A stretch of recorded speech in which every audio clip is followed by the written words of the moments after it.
اچھا یہ خطبہ جو آپ دیتے ہیں یہ ایک آپ نے ٹرینڈ ایک ہر کسی کا الگ ہے آپ کا، اس کا مطلب کیا ہے؟ یہ جو میں نے پڑھا لا حول ولا قوت الا باللہ، صحیح بخاری اور صحیح مسلم دونوں کے اندر حدیث موجود ہے. صحابہ کرام علیہم رضوان کہتے ہیں کہ ہم ایک سفر میں تھے اور اپنے اپنے عقیدے کے اظہار کے لیے کوئی بلند آواز سے اللہ اکبر پڑھ رہا تھا، کوئی سبحان اللہ پڑھ رہا تھا، کوئی الحمدللہ.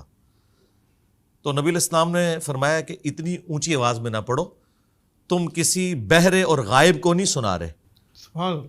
تم اس کا ذکر کر رہے ہو جو تمہاری سواری کی گردن سے بھی زیادہ تمہارے قریب ہے. اور پھر آپ علیہ السلام نے فرمایا کیا میں تمہیں جنت کے خزانوں میں سے ایک خزانہ نہ دوں جو میرے رب نے مجھے دیا ہے، وہ ہے لا حول ولا قوت الا باللہ. نہیں ہے طاقت نیکیاں کرنے کی اور نہ ہمت ہے گناہوں سے بچنے کی مگر اس کی توفیق سے. یعنی آپ سرنڈر کر دیتے ہیں کہ اے اللہ تیری توفیق ہے. واہ. یہ اس میں اعظم ہے لا حول ولا قوت الا باللہ. اس میں اللہ کا ذکر بھی ہے، اللہ کے سامنے عاجزی کا اظہار بھی ہے، اللہ کی تعریف بھی ہے. اور دوسرے نمبر پہ میں ساتھ پڑھتا ہوں اللہم صلی علی محمد وعلی آل محمد، درود شریف.